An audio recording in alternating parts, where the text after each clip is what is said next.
राहुल गांधी ने संविधान की किताब हाथ में लेकर पीएम मोदी पर बड़ा हमला किया। राहुल ने कहा, पीएम मोदी कहते हैं कि ये लाल किताब खाली है। वो हमारे संविधान को खोखला बताते हैं। वो ऐसा इसलिए कहते हैं क्योंकि उन्होंने जिंदगी में कभी इसे पढ़ा नहीं है। इसमें जो लिखा है उसकी रक्षा के लिए हम जान देने को तैयार हैं। राहुल ने कहा कि पीएम मोदी को किताब के लाल रंग से परेशानी है, लेकिन इस संविधान का रंग जो भी हो, हम इसे बचाने में जुटे हुए हैं। संविधान के लिए तो हम अपनी जान भी देने के लिए तैयार हैं। संविधान के बारे में बोलते हुए राहुल गांधी ने कहा कि इसमें बिरसा मुंडा, डॉक्टर बी.आर. अम्बेडकर और महात्मा गांधी के विचार हैं, जिनके सिद्धांत ही भारत की नींव हैं। राहुल गांधी ने कहा कि कांग्रेस दलितों, पिछड़े वर्गों और आदिवासियों को उनके हक दिलाने के लिए लड़ाई लड़ रही है, जबकि बीजेपी और आरएसएस के लोग आदिवासियों को बनवासी कहकर अपमानित करते हैं। हकीकत में आदिवासी इस देश के पहले मालिक हैं और जल, जंगल और जमीन पर उनका पहला अधिकार है। ये बीजेपी आदिवासियों को जंगलों तक ही सीमित रखना चाहती है और उनके अधिकारों को छीनना चाहती है। आज हमने इनके सामने, बिरसा मुंडा जी के सामने हाथ जोड़े, मत्था टेका। मैं आपसे पूछना चाहता हूं, क्या बिरसा मुंडा जी की सोच इसमें नहीं है?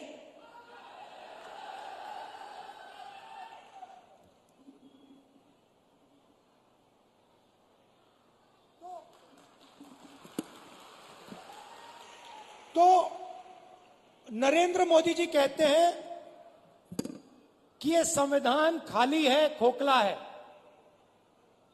इसमें कुछ नहीं है। मैं नरेंद्र मोदी जी को समझाना चाहता हूं, और प्रधानमंत्री जी आप अच्छी तरह सुनिए, क्योंकि आप देश के प्रधानमंत्री हैं। नरेंद्र मोदी जी, यह संविधान खोखला नहीं है। इस संविधान में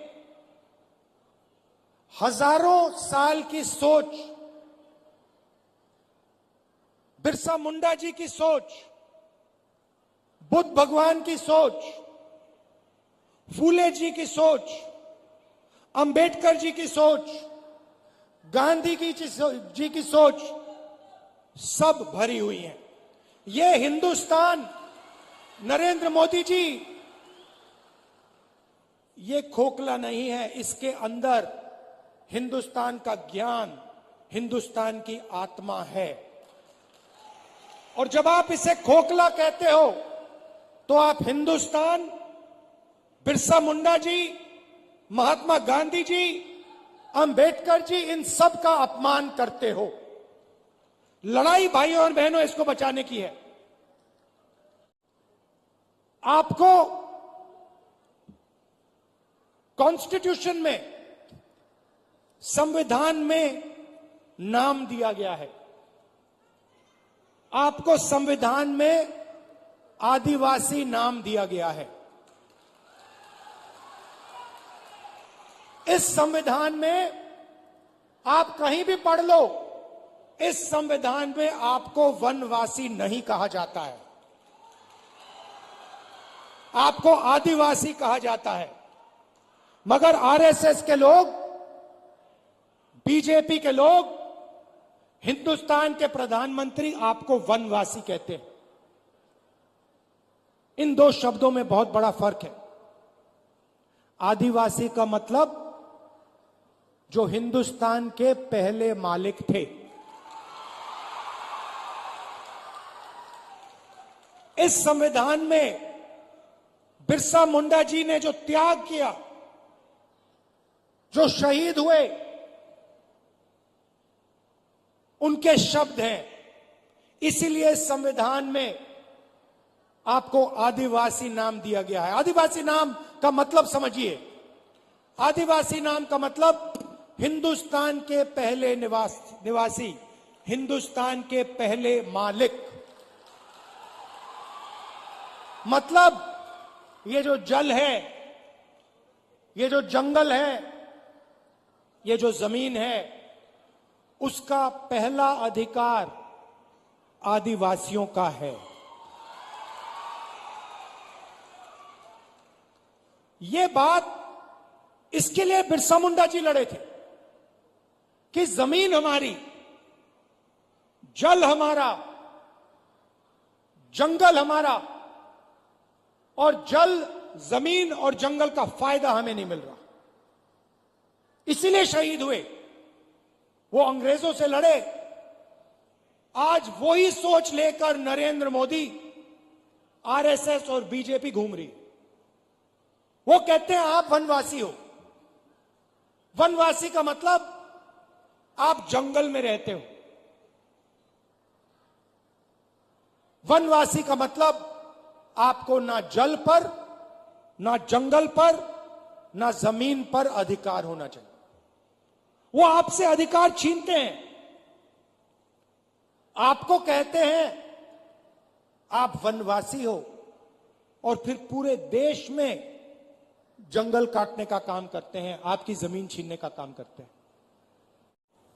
महाराष्ट्र की सरकार आपके जो प्रोजेक्ट्स हैं, जो महाराष्ट्र को रोजगार देने वाले प्रोजेक्ट्स हैं, उनको दूसरे प्रदेशों में भेजती है और आपके लोग मजदूरी दूसरे प्रदेशों में जाके करते हैं।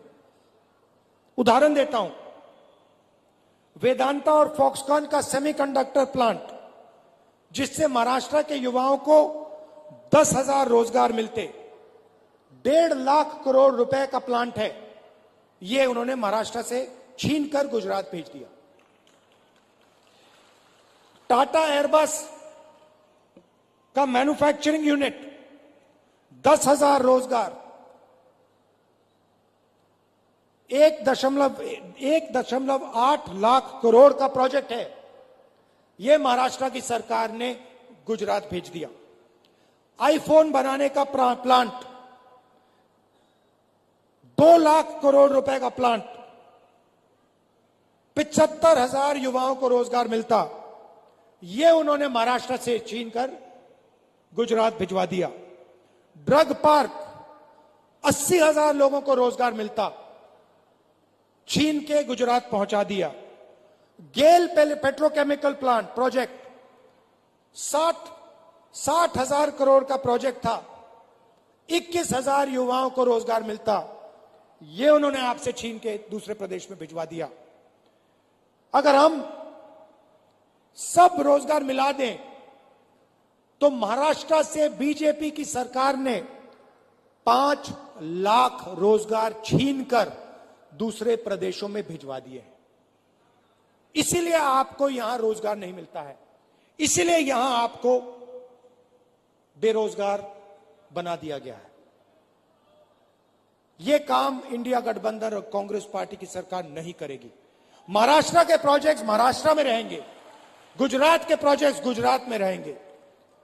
हम ये नहीं चाहते कि आपके सारे के सारे प्रोजेक्ट्स यहां से छीनकर दूसरे प्रदेशों में भेजे जाएं और आदिवासी युवा जाकर बंधुआ मजदूर बने गुजरात में, दूसरे प्रदेशों में।